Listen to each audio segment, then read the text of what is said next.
Assalamualaikum warahmatullahi wabarakatuh. Waalaikumsalam warahmatullahi wabarakatuh.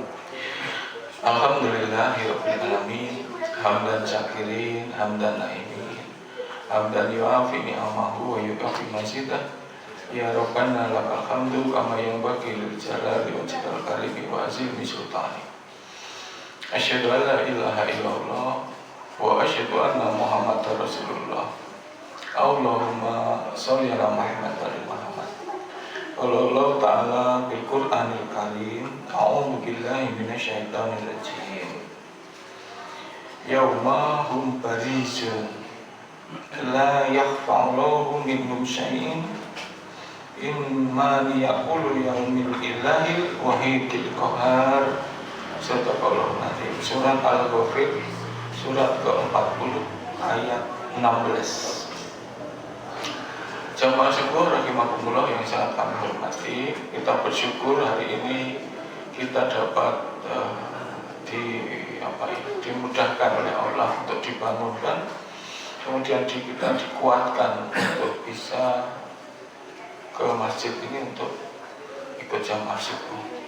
Semoga hari ini, panjang umur ini, menambah derajat kita di hadapan Allah Subhanahu wa Ta'ala. Amin ya rabbal alamin. Jamaah subuh rahimakumullah. Yang kedua, akhir-akhir ini kita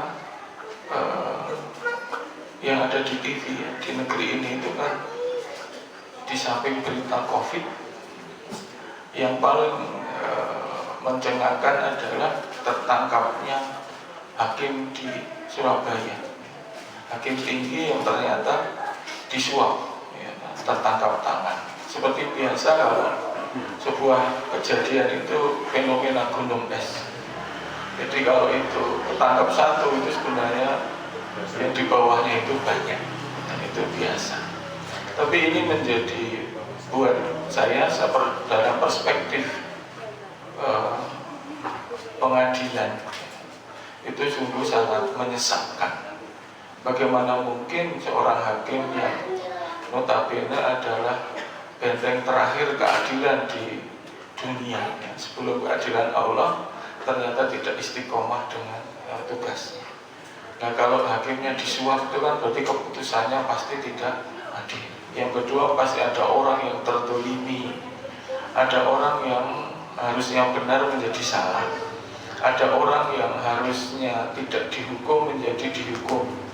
Ketika orang benar dihukum, maka keluarganya akan mengalami masalah yang luar biasa, dari sisi mungkin ekonomi, dari sisi psikologi, kemudian lingkungannya juga sudah menghukum, kemudian dia di penjara, bisa saja dia dipukuli dan sebagainya. Jadi efek dominannya, dominonya itu sangat luar biasa. Makanya seseorang hakim yang adil itu, nanti pemimpin yang adil itu, ketika masuk surga kan tidak dihisap, tapi ternyata sesuatu yang ternyata sejak dulu sampai sekarang, apalagi di negeri ini, tidak habis-habis tentang hal itu.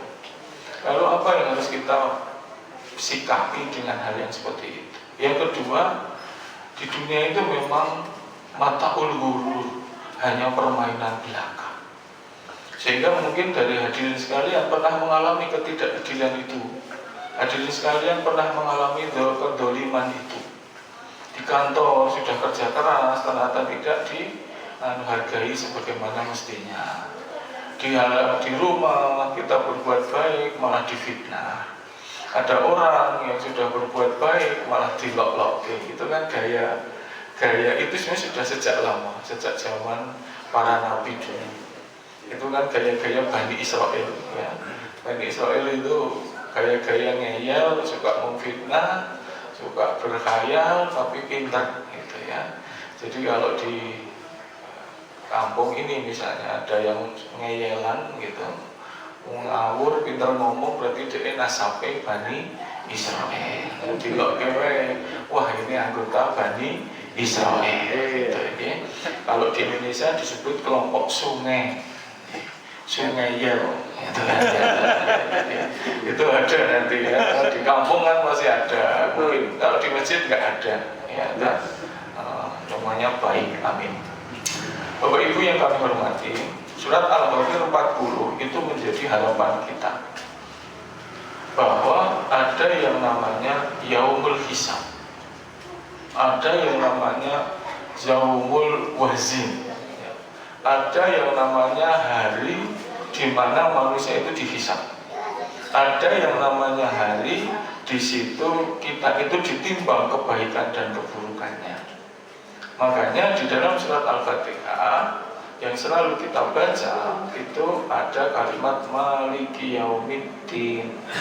Dalam beberapa tafsir Maliki Yaumiddin itu bisa dibaca dua yang disepakati ulama. Maliki Yaumiddin maknanya panjang dan maknanya pendek, artinya sama, yaitu di hari itu hanya Allah penguasa di hari pembalasan. Itu yang pertama. Yang kedua, hanya Allah pemilik dari hari pembalasan itu. Tidak ada satupun yang memiliki kewenangan memerintah kecuali Allah Subhanahu wa Ta'ala. Yang ketiga, hamba-hamba yang baca ayat ini lalu dia mengatakan, wahai yang maha memiliki hari pembalasan. Jadi hari pembalasan itu saat keadilan yang sesungguhnya itu akan diperoleh. Jadi ketika manusia di dunia ini dibolak-balik, yang benar jadi salah, yang salah jadi benar, itu membuat kita putus asa. Apalagi dengan media sosial yang luar biasa. Tapi yang harus saya sampaikan, media sosial itu bukan penentu kebenaran. Media sosial itu tidak bisa dipegang sebagai sebuah pengadilan. Walaupun di Indonesia kadang-kadang media sosial itu jadi pengadilan yang sangat tajam. Tapi cuek saja, kita konsisten saja. Seandainya kita itu sudah berpegang di tali Allah, maka akan ada pengadilan yang sesungguhnya. Ini yang harus dipahamkan. Sehingga kita konsisten saja. Banyak orang itu down, putus asa karena media sosial. Pembulian luar biasa itu di media sosial. Apalagi kalau baca yang situs-situs politik itu, ya, kan banyak ya. Sekarang ini kan lagi suksesi itu, maka orang akan membunuh karakter seseorang demi kepentingan politik gitu. Ini luar biasa, fitnah itu luar biasa ya. Tapi saya nggak ikut gitu kan, yang gitu, karena saya nggak paham politik ya, malah salah kan gitu, dosanya akeh gitu kan. Tapi di grup-grup yang kampung gitu, kadang-kadang juga grup-grup komunitas ya, itu masih luar biasa pembulian itu. Jadi di media sosial itu seolah-olah mengemukakan kesalahan atau kejelekan orang itu sah-sah saja. Karena hadisnya itu kalau tidak tahu kan lebih baik diam, gitu kan? Lalu dalilnya digunakan, saya kan diam, gitu kan? Cuma jempolnya ini udik-udik, gitu ya. Tapi itu sama, ya, terminologinya sama. Mulutnya diam karena nggak ketemu orang, tapi kalau jempolnya itu selalu digerakkan untuk membunuh karakter. Ini bahaya di hari akhir. Ingin saya sampaikan demikian. Yaumahum barizun, ya, milik Allah lah sebenarnya. Semua itu hari itu adalah hari pembalasan. La yakhfa Allahu minhum syai'in. Ini yang hebat. La yakhfa Allahu minhum syai'in. Tidak ada satupun yang tersembunyi dari Allah Subhanahu wa Ta'ala. Ya. Limani ya'muhul yaum lillahi walidil qahar. Nah, karena disitulah sebenarnya Allah itulah penguasa yang sesungguhnya. Kemudian siapa yang akan membuat kesaksian? Nah, ini keren ini. Yaitu di surat Yasin ayat 65. Kenapa pengadilan itu begitu adil? Karena sebenarnya di dunia ini, saya minum ya. Saya kok agak masuk angin.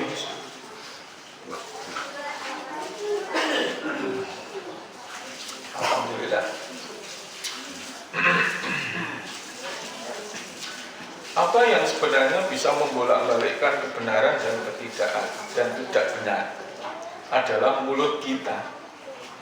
Mulut ini kan di pengadilan yang benar jadi salah toh, yang salah jadi benar. Karena apa? Yang tahu isi hati manusia hanya Allah Subhanahu wa Ta'ala.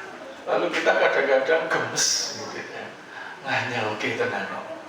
Ming maling wit gedang itu pisan itu 4 bulan. Tapi sing mualim miliaran ya, itu hanya 4 tahun. Dituntut 7 tahun, kenanya 2 tahun. Lalu remisi, ya tiap Idul Fitri, tiap hari kemerdekaan. Akhirnya nggak tahu, beritanya nggak ada, sudah keluar. Sementara yang menyolong apa itu kemarin itu ya apa? Telo aja kena 4 bulan. Telo itu harganya kena 50.000, tapi yang nyolong miliaran itu begitu mudah. Kadang-kadang kan istilahnya apa? Menusuk rasa keadilan. Dan ini terjadi di dunia karena ada silat lidah itu. Wa ja'alna min baini aydihim saddan wa min khalfihim wa akhsaynahum fahum la yubsirun. Allah lalu mengatakan, ya, kamu nanti gitu, akan aku kunci mulutmu gitu. Di hari akhir itu dikunci sehingga kita nggak bisa berkata apa-apa, ya, lalu apa? Minbain nanti masada wa qalbihi wa asynahu fa hum la yubsirun. Kemudian tanganmu yang akan berkata, lalu kakimu menjadi saksinya. Atau dibalik, kakinya menjadi saksi, tangan menjadi yang berkata, tanganmu yang menjadi saksi. Mulut yang sering berkata salah, mulut yang sering berkata ngapusi itu dikunci oleh Allah SWT.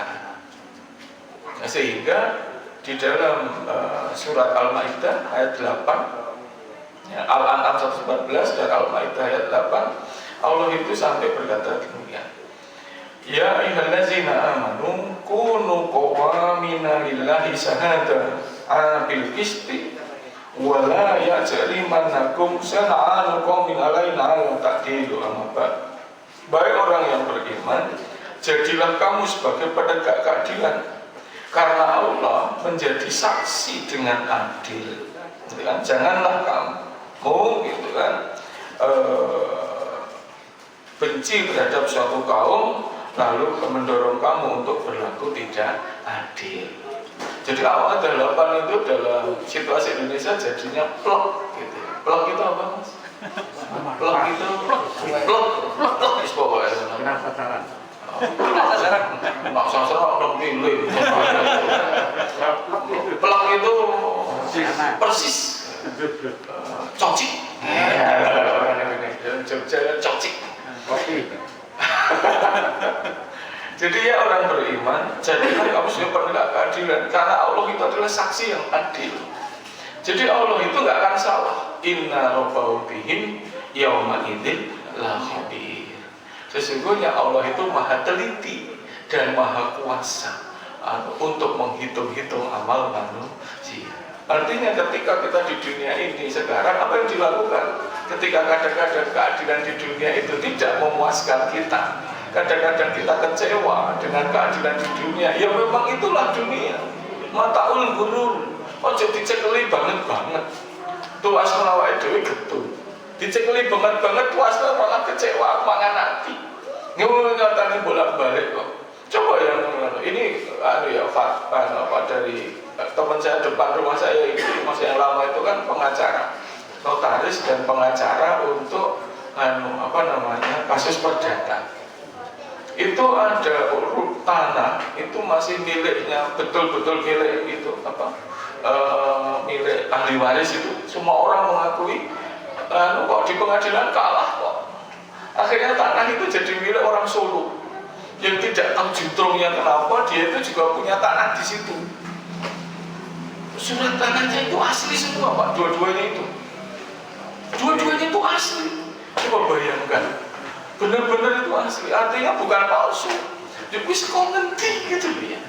Cetos semua orang di situ tahu lah bapaknya ya kono, bayi ya kono, kok jadi ono sertifikat yang lain. Kalah kok itu, kanunya itu. Nah, saya nggak tahu walau bisa tapi menurut kabar burung ya karena kurang upetinya untuk yang penentu itu. Artinya hal yang seperti itu akan terjadi. Tapi di dalam konsep pengadilan maka orang beriman itu harus akan yang adil. Al-Fatihullahu abtagi aka mau wawal nadu azal dikumil kita bamusala. Ada surat Al-An'am ya, ayat 114. Maka patutlah aku mencari hakim selain daripada Allah, maka dialah yang menurunkan kitab Al-Quran dengan sangat terperinci. Jadi pengadilan terbaik menurut surah Al-Ma'idah 8 Al-An'am 114 itu adalah Allah SWT yang menegakkan keadilan berdasarkan kitabnya yang diturunkan dengan sangat terperinci, dengan sangat detail. Itulah sebenarnya aturan pengadilan yang sesungguhnya. Jadi seandainya di dunia itu ada keadilan, hakim, jaksa, atau polisi, atau kita sendiri selama ini tidak adil, itu bukan karena Allah yang membuat tidak adil, tapi orang yang tidak mengikuti Al-Quran secara benar. Makanya kalau mau pejabat apapun, ya siapapun, atau pejabat atau bukan, kan selalu kalau disumpah menggunakan Al-Quran. Tapi sekarang kan itu hanya seperti seremonial belaka. Kalau dia akan tahu, orang-orang itu tahu betapa nanti di akhirat itu, kata Allah, balasan Allah itu sangat cepat, Bapak Ibu sekalian. Jangan pernah berpikir jutaan biliunan orang itu suwi yo pengadilan ini daftar piye nganggo online kayak vaksinnya gitu toh ya. Enggak, di sana itu cepat banget. Al-yauma tujzalu nafsin bima kasabat la ajrul mazau innallaha sari'ul hisab. Allah itu mengatakan bahwa semua manusia akan diberikan ya, balasan apa yang telah diusahakan. Ini satu. Yang kedua, tidak ada kedoliman pada hari itu, sehingga semuanya adalah sebuah keadilan. Yang ketiga, sungguh pengadilan Allah itu begitu cepat. Jadi ada tiga yang di surah Al-Ghafir 17 itu. Satu, semua amal usaha manusia itu akan dibalas oleh Allah SWT. Yang kedua adalah tidak ada kedoliman di hari itu. Semuanya penuh dengan keadilan. Jadi sing biyen nang donya itu uripe wapi, ya kebaikannya banyak, ya diganti. Tapi sing nang donya itu dolim, itu ya nanti akan diganti juga oleh Allah SWT. Innallaha sari'ul hisab. Sungguh cepat Allah itu akan memberikan perhitungan itu. Nah, dengan hal yang seperti ini, Bapak Ibu sekalian, artinya ada harapan di diri kita. Kita optimis saja dengan keadilan itu. Allah pasti akan mengganti apapun kebaikan yang kita lakukan. Fama ya'mal misqala dzarratin jadi kebaikan yang sedikit yang akan dihitung, keburukan yang dikit akan dihitung. Itu harapan. Kadang-kadang kan kita tidak puasa kok, karena kita tidak punya kewenangan, nggak punya kekuasaan. Kadang-kadang minggu sulo di rumah, udah kok koyok ini, aku koyok ini kok malah terdolimi koyok ini, aku ini kok malah kalah karo media sosial, kan gitu. Aku dikucilkan, ya udah, itu ujian. Maka setelah ujian, urutannya adalah kita bertindak, ada ujian. Setiap kali keyakinan itu akan diuji. Surah Al-Anbiya ayat 35. Setiap kali kita itu menentukan sebuah sikap harus diuji. Benar tidak ujian kita itu? Kita yakin Allah itu ada, ya kita diuji. Ketika kita puasa, ada air segelas yang tidak ada orang melihat, kita minum apa enggak, itu ujiannya. Jadi hakim, jadi jaksa, jadi polisi, jadi ASN, jadi tentara, siapapun itu yakin Allah ilaha illallah. Tapi tidak dibiarkan la ilaha illallah, tapi pasti akan diuji dengan Al-Baqarah 155, Al-Anbiya 35. Kullu nafsin dha'iqatul maut wa nabluukum bisari wal khairi fitnatan wa ila inna turja'un. Apa kata Allah? Bahwa sesungguhnya yang orang hidup atau setiap bernyawa pasti mengalami mati. Akan aku uji kalian dengan kebaikan dan keburukan supaya kamu kembali kepada Allah SWT. Nah, kita ingin kembali itu dalam keadaan di pengadilan Allah, kembali dalam keadaan yang baik. Dan jangan pernah khawatir, lakukan saja kebaikan istiqomah. Nah, kita akan diuji di tengah-tengah itu kan diuji. Diujinya dengan kebaikan dan keburukan. Diuji kita salah pun kita tetap dibiarkan, lalu hukumnya menjadi istidrak. Artinya kita salah, kita melanggar, tapi tetap saja Allah memberikan kebaikan, rezeki yang banyak. Maka ini menjadi kalimat, kaya ratau nang masjid, Ora tau sedekah malah tambah sugih. Dhek itu malah dodolan barang haram malah tambah sugih. Wah, aku sing bedino nang masjid malah tambah utang. Itu sering muncul toh. Pertanyaan itu muncul, rasa ketidakadilan itu muncul. Apalagi saya ini kan punya jamaah ibu-ibu, bapak-bapak, sepuh-sepuh yang ada di kampung-kampung. Mengajar masjid kecil-kecil itu membutuhkan suatu motivasi. Selalu pertanyaannya itu ya, Ustaz, pripun toh? Jenengan niku pripun? Lah pripun apa ya? Kula niku pun salat selet. Salat itu berarti apa? Salat terus ya. Ngojah ngaji. Ya, berarti wes ngaji. Zakat, zakat. Ngene ngono nggih. Artinya zakat mendino. Nak mau nak menek artinya apa? Mana mendino apa menek mendino? Bahasa Jawa itu wangel ya, kan? Bahasa Jawa itu bagus, lembut tapi intimidatif. Contohnya pokok men. Itu kan gaya Jogja kan? Pokok men liwat kono. Itu kan katanya lembut. Neng intimidasi. Ada kudu bunyi G.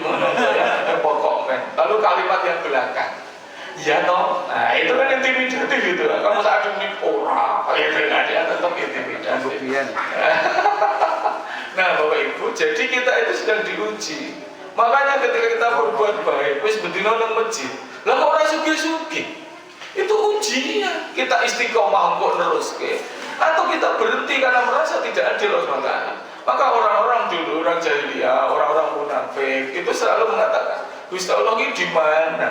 Lah nulungi aku ki kapan? Begitu loh dulu itu. Maka orang-orang yang menanyakan inilah orang-orang yang berbahaya untuk menjadi orang-orang yang musyrik. Orang berbahaya sampai menanyakan kehadiran Allah karena ujian yang seperti ini. Maka dari itu Bapak Ibu yang kami hormati, lalu bagaimana ketika keadilan itu akan ada? Maka satu, lakukan yang terbaik. Yang kedua apa? Mari kita muhasabah. Ada sebuah kisah ya, bukan kisah. Rasulullah itu mencontohkan demikian. Suatu saat Rasulullah SAW itu kondur dari tindakan. Tiba-tiba ada satu butir kurma di meja. Rasul itu seperti biasa bangan yang mubadir tidak. Kurma kan nak Rasulullah tidak. Nak jenengan dimplok. Bener toh nih. Anak niki juragane niki ora dimplok ning di kok dimplok. Pasar Mas. Sing halus yo diuntal. Ono meneh sing eleke aku ora tega. Nah, ketika habis dahar, Rasul itu kemudian melihat ada kurma yang lain. Ternyata ada seorang yang titip kurma untuk disedekahkan orang lain. Karena nanti di akhirat yang akan dihisap itu kamu, gitu loh. Dalam bahasa Jogja, dul, sesuk iki sing diitung ki kowe. Aja ngitung wong liya. Petuk dipelihara. Ini kalimatku Mas. Ya, kalau saya Sayyidina Ali enggak gitu. Kamu itu yang dihisap adalah kamu. Kenapa kamu di dunia malah menghisap orang lain? Sing diitung ki kowe Mas. Lo malah ngendono kok ngitung kesalahan wong. Harus lihat kesalahan kita sendiri. Makanya saya selalu matur, peribahasa yang cocok itu hanya ada di Indonesia. Kuman di seberang lautan nampak jelas, gajah di pelupuk mata tidak kelihatan. Cuma jadi masalah saya ngomong gajah kok Bapak Ibu lihat saya. Itu kan menyakitkan. Ono sik ngomong kae ono gajah duduk, ono emang ngarep sarung kan gitu tuh. Nah, Bapak Ibu yang kami hormati, mari dengan ini, dengan ayat Al-Ghafir 16, Al-Ghafir 17, Al-Maidah 8, mari kita muhasabah every single day, every single morning, every single night. Setiap kali kita muhasabah, yaksibu, yaksabu, kita hitung-hitung. Kira-kira apa yang sudah kita lakukan itu sebelum dihisab di akhirat nanti. Orang yang suka menghisab dirinya di dunia akan dimudahkan di akhirat nanti. Karena ketika kita merasa bersalah, pasti kita istighfar. Kita merasa bersalah, merasa kita terdolimi. Nah, ada di mana surat Al-A'raf 23, surat Al-Anbiya sekitar 82 sampai 87. Kalau Al-A'raf itu 23 kisah Nabi Adam itu yang beliau kan melanggar ya di surat Al-Baqarah 35-36. Wa qulna ya Adamu uskun anta wa yajukal jannah wa kula minha ragadan kaitu tikuma wa la taqrabu bisajara wa la taqrabu syajara fatakuna minna dhalin fa azal masaitan fa arjama mimma kana fi. Jadi tinggallah di surga tapi jangan makan mendekati pohon. Lalu beliau berdua ternyata mendekati pohon. Itu dalam hitungan jam loh ya Pak. Ya, beberapa kitab mengatakan peristiwa diperintahkan dengan mendekati pohon itu dalam hitungan jam, bukan hari.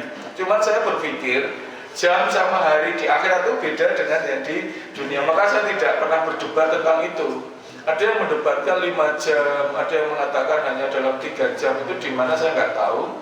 Tapi kan kalau surat As-Sajdah ayat 5 bahwa 1 hari di akhirat sama dengan alfasanati mimma ta'udun, sama dengan 1000 tahun di dunia. Jadi 3 jamnya di akhirat itu berapa ribu tahun. Jadi nggak usah diperdebatkan. Yang jelas yang benar adalah beliau berdua mendekati pohon ya sajarah, lalu turun Ibu Kowo ada di Jeddah. Maka kalau Bapak Ibu haji umroh kan kalau mau pulang diampirkan di Mabar Hawa, tempat Ibu Kowo turun. Lalu yang Bapak Adam di India jaraknya 3.500 km dipisahkan selama 250 tahun kira-kira. Lalu beliau ingat, aku turun di sini itu karena kesalahanku. Beliau selalu muhasabah terus sama melihat itu. Nah, lalu surat Al-A'raf 23 ya, lalu berdoa setiap pagi gitu sampai keringgingan.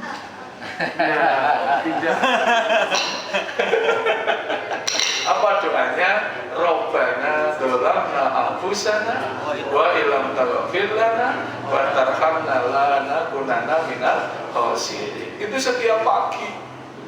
Every single morning gitu kan, every single morning, every single day, 250 tahun beliau menyesal dan diberi waktu panjang untuk bertobat itu.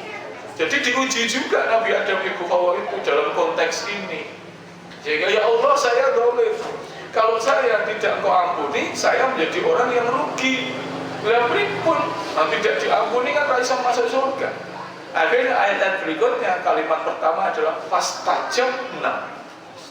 Segera aku berikan itu dikabulkan doanya. Lalu singkat cerita ketemu di Jabal Rahmah, di bukit itu ya, Jabal Rahmah itu ya. Nah masalahnya sekarang Jabal Rahmah itu kalau kita ke sana banyak yang ngorek-ngorek orang Indonesia. Batu-batu itu dicorek-orek loh, grafiti ini nganggo spidol loh. Aku ngerti nak wong Indonesia, basa Jawa, paling yo Karangwaru. I love Indonesia. Ono sing I love city, ngono barang. Wes pokoke lucu. Untung aku gak arep nulis ya, Mas. Tak tulisi PSS. Aku ya kurva shoot, ngono kan ame. Agung, ngono kuwi bahasa sedang maca iki, wah iki tak kagum petok. Oh tenin, Pak.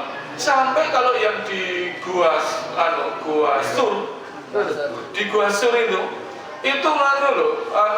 banyak tulisannya itu, termasuk di Bukit Sur, Gua Sur itu ada tulisan bahasa Indonesia. Dilarang mencoret-coret. Berarti kan orang Indonesia sing kerep nyoret-nyoret kami ya. Skul pekok tenan kok. Tapi sesakan bawa cek kok. Bilang tarang baru. Itu akhirnya ketemu. Jadi Ibu Hawa sama setelah berdolimi merasa dolim lama istighfar diampuni oleh Allah. Selesai. Lalu oleh Allah akan dikembalikan lagi ke surga. Konsep itu sama dengan kita. Kalau kita itu muhasabah, kita introspeksi pada diri kita sendiri dengan sungguh-sungguh, kita akan diampuni dan diselamatkan di dalam hari pembalasan itu. Makanya kesempatan kita untuk istighfar ini, untuk merasa bersalah ini, ayo kita gunakan selama kita masih hidup. Contoh yang kedua adalah Nabi Yunus. Nabi Yunus itu juga berbuat salah. Satu-satunya nabi yang meninggalkan kaumnya dalam keadaan ghadab atau marah itu adalah Nabi Yunus tanpa izin Allah SWT. Maka kan ditegur lah itu, ya, ditegur oleh Allah, ya, zulman dalam kegelapan, fanada, masuk ke dalam perut ikan, akhirnya naik kapal, kemudian arisan, kapalnya oleng, lalu berarti kelebihan muatan, harus ada yang loncat. Setiap kali diundi yang keluar Nabi Yunus, setiap kali diundi saya metu Nabi Yunus terus, karena itu kesannya Gusti Allah, akhirnya Nabi Yunus harus loncat. Kayak ibu-ibu itu kan arisan, kan sopo saya metu, kok iki terus ora teko, dibuka mana, kok iki mana, itu kan ya. Akhirnya Nabi Yunus loncat, dimakan ikan, kan gitu. Ikan apa? Ikan apa yang makan Nabi Yunus? Ikan apa? Paus, boten, ikan lele. Apa dole ra ngerti ya kok. Apa sing muni paus. Lele yo ben, wis padha. Nila yo oleh. Oh ra ngerti lah. Tapi di dalam bertikan zulman lalu fanada. La ilaha illa anta subhanaka. Ini untuk zalimin. Gusti Allah panjenengan Maha Suci. Kulo yang dolim itu beliau berdoa ada di dalam kegelapan, di dalam perut ikan. Rasa dibayangke le amis kaya ngopo. Yo gedene sepiro. Yang jelas itu hukuman Allah. Lalu setelah beliau merasa dolim dikeluarkanlah dari perut ikan. Nah kisah-kisah itu kan menunjukkan, maka kesimpulannya satu, muhasabah dengan sebuah keyakinan bahwa ada hari pembalasan, Al-Ghafir 16-17, ya, kemudian surat Yasin 65, ya, kemudian yang kedua adalah merasa bersalah. Muhasabah kalau malah orang merasa bersalah, yo salah itu. Muhasabah itu pasti kita harus merasa bersalah. Jadi orang yang muhasabah itu disukai karena rendah hati. Orang yang tidak muhasabah itu merasa benar, sehingga tidak perlu introspeksi. Uangnya dari surat ini nyacati wong liyo, baik seperti gajah tadi yang di pelupuk mata gak kelihatan, mesti dia merasa benar. Orang yang senang ngelola uang berarti dia merasa lebih baik. Itu dalam bahasa Inggrisnya jenenge kementus, kemencelak, kemaki, kemenyek, takabur. Lalu yang ketiga, setelah kita minta maaf, istighfar, maka pas terjab, nah Allah akan bersegera untuk mengabulkan doa kita. Jadi saya kira demikian. Maka hari ini monggo setiap nanti kita aplikasikan saran-saran. Kalau kita lagi satu ya kita berusaha untuk adil lah, jangan mendolimi orang. Yang kedua, pokoknya kita istiqomah saja, konsisten, lakukan saja kebaikan. Enggak usah awal, enggak usah apa itu, enggak usah pikir untuk berbuat baik karena akan dihitung oleh Allah SWT. Tidak ada yang sia-sia, kan gitu. Jadi kemudian nanti kalau terutama bapak-bapak, itu kan, yang penting hati-hati dengan rezekinya. Ya, hati-hati dengan rezekinya. Tapi kadang-kadang di negeri ini kita kan sering nggak tahu, kita cuma tanda tangan, sebenarnya di situ di balik itu banyak hal-hal yang tidak benar. Maka apa caranya sedekah yang banyak? Ya kan, supaya membersihkan harta yang tidak sengaja kita kemasukan itu. Jangan pernah berniat buruk. Jangan pernah berniat buruk sedikit pun. Begitu ada niat buruk maka setan akan datang. Rapopo, korupsi baik, ora kecekel. Rapopo, ora ono sing ngerti. Kowe lak pengen ganti mobil to? Ah itu ya ta. Sing muni ngono ki sapa biasane? Setan.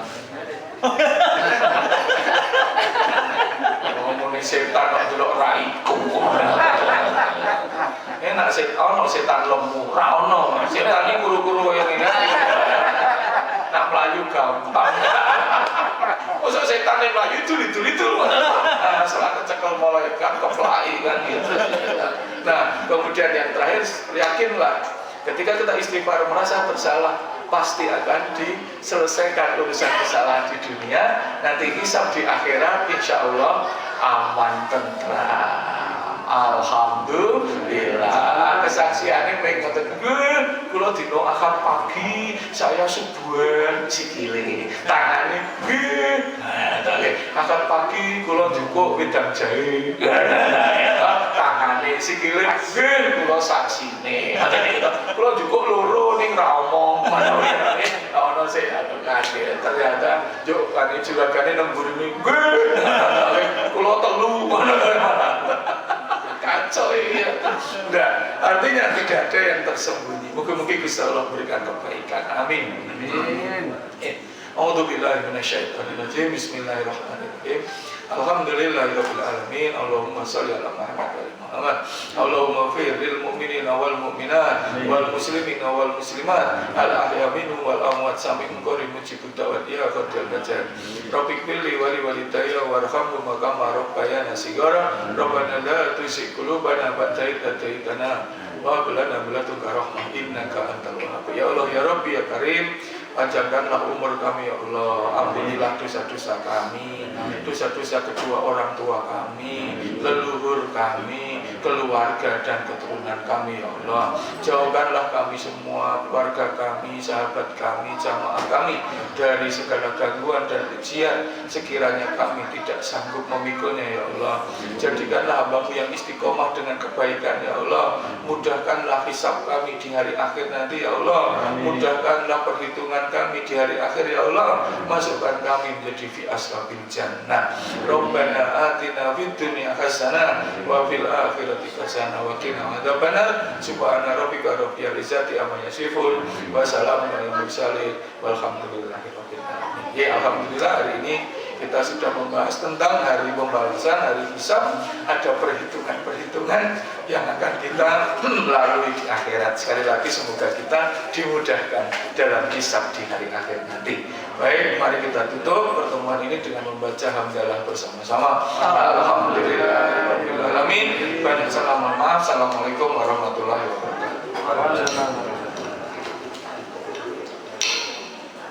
Tadi sebenarnya ada satu pertanyaan tadi. Ya, gimana? Kalau cobaan untuk wadek itu apa? Untuk Wadek. ya ketemu sampeyan itu. Cobaannya itu apa gitu. Maka dari itu. Baik. Alhamdulillahirrahmanirrahim.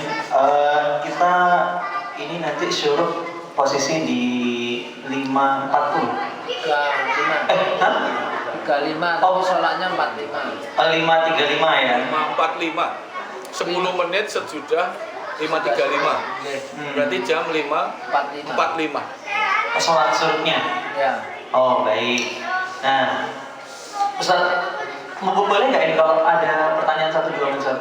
Boleh. Jamaah ada yang ingin bertanya tentang hari pembalasan ataukah apa ini bahasanya? Halo Jo, tidak ada. Ya, kami mau segera muhasabah. Oh, Atau mau segera muhasabah? iya. Pas. Ini kadang-kadang memang apa namanya, kalau yang bab-bab seperti ini memang enak banget untuk kita bisa kulik, memang panjang ya ceritanya. Ustaz, misalkan tadi terkadang kan memang ya kalau anak muda gitu kan, bullying itu kan memang sangat kerasa ya di hati Ustaz ya. Tadi kan Ustaz bilang, udahlah intinya kamu berbuat baik aja dan lain sebagainya. Tapi kira-kira katakanlah gini Ustaz, untuk anak muda sekarang itu kan jiwa fightingnya itu kurang sekali Ustaz. Misalkan apa, mohon maaf, bagi apa anak-anak yang batuk pilek nggak boleh masuk sekolah. Kayak kok gampang banget dalam arti kata di sekolah anak saya itu Ustaz. Batuk pilek nggak boleh masuk sekolah, daringnya nggak ada, online-nya juga nggak ada. Iki njok piye ketinggalan iki goman. Hanya sekedar itu. Dalam arti kata itu, ya udah Bi nggak usah sekolah aja Bi, nggak mau gini. Ya Beneran. malah beneran. Alhamdulillah. Jadi kira-kira nggak perlu Ustaz, ini muhasabah juga, maksudnya kira-kira gimana sih Ustaz? Ya katakanlah memang tidak ada cara gampang untuk membalikkan telapak tangan gitu Ustaz, tapi maksudnya kasihlah tips misalkan untuk kita sekarang banyak anak muda juga di sini supaya jiwa fightingnya itu keluar lagi gitu loh Ustaz. Ayo, coba Ustaz. Saya tuh nggak paham pertanyaannya yang mana. Batuk pilek kok karo fighting ini opo? Pertanyaannya ming siji. Bocah kuwi bapakne sapa? Ya wis ngono tok ae itu genetike iki kaya ngopo. Apinya itu. Saya ngomong ngerti orang tekon. Gini, kalau fighting spirit itu wajar. Anak sekarang itu ya orang iso. Tapi selalu melihat kita itu kesalahan terbesar kita. Itu selalu membuat standar, pakai standar kita. Zaman dulu mau makan aja susah, gitu Pak Andi. Anak sekolah itu tidak rekoso sik, itu ke zaman dia. Kok diterapkan saiki, ya ora iso. Iya, fighting spiritnya itu berbeda. Ya, kalau dikatakan turun mungkin dengan standar yang mana? Mungkin dia turun dari sisi standar kita kurang fight gitu. Tapi mungkin kalau dia itu menjadi ahli programmer, dia akan menjadi fighting yang luar biasa. Cuma secara fisik mungkin juga tidak. Tapi tidak menyalahkan juga. Anak sekarang itu memang gampang putus asa. Mahasiswa Gajah Mada itu kelemahannya satu, komplainer sekarang. Ya, dengan sedikit saja komplain, gitu kan? Di loket dosennya nesu. Ya, di tugas banyak aja protes. Dibalik masalah transparansi itu ujian ID1. Waktu ini saat akademik itu ujiannya mahasiswa. Nah maka dari itu tipsnya adalah satu, keluarga harus membuat atmosfer yang benar. Uswatun hasanah itu lebih baik daripada maidatul hasanah. Jadi bapak ibu itu memberi contoh itu yang paling kuat. Makanya gimana mau punya fighting? Dek, kowe sinau, ibu anak. Ibu kan tidak konsisten itu namanya. Ayo dek kamu belajar, ibu nonton Ikatan Cinta. Anaknya dikonsinau, bapaknya mancing.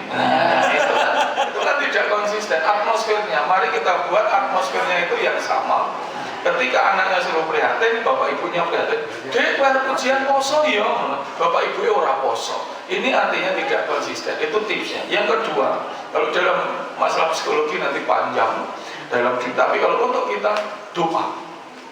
Kalau doa untuk anak, kalau saya dan mulai ibu saya ngajari saya disebut nama.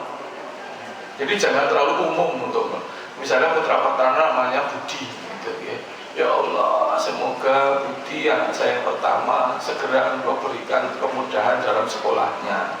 Semoga ketika ujian bisa menjalankan dengan baik. Kemudian yang kedua, bapak ibunya ketika itu berdoa, ujiannya apa? Bapak ibunya puasa, bapak ibunya sedekah yang banyak, menunjukkan fighting, kecintaan pada Allah itu dibuktikan dulu. Kita itu terlalu banyak nuntut tapi tidak pernah melaksanakan kewajiban. Allah minta, kalau kita berdoa itu kan kebangetan. Malam hari yo Rabbana atina fidunya kata dungklok. Tapi disuruh sedekah mungkin disuruh jamaah ke masjid mungkin riyen. Iki piye? Kan tidak kan itu. Tidak klop dengan doa yang. Ngerti nggih Mas ya? Jangan tanya lagi daripada saya bully. Tidak ada. Atau dia ibu, jadi perlu ada pendekatan yang lain. Masya Allah ya. Ternyata gampang. Insya Allah. Ustaz Agung ini pinternya itu satu. Pinternya cuma satu. Jadi gampang membuat kesimpulan buat ditangkap atmosfer dan doa. Bismillah. Dan walaupun nanti kalau seandainya mau dijabarkan memang panjang. Tapi atmosfer dan doa, Masya Allah. Bapak Ibu siap ya membuat atmosfer masjid kita jadi masjid yang bisa jadi percontohan dan anak-anaknya nanti bisa lebih siap lagi untuk apa?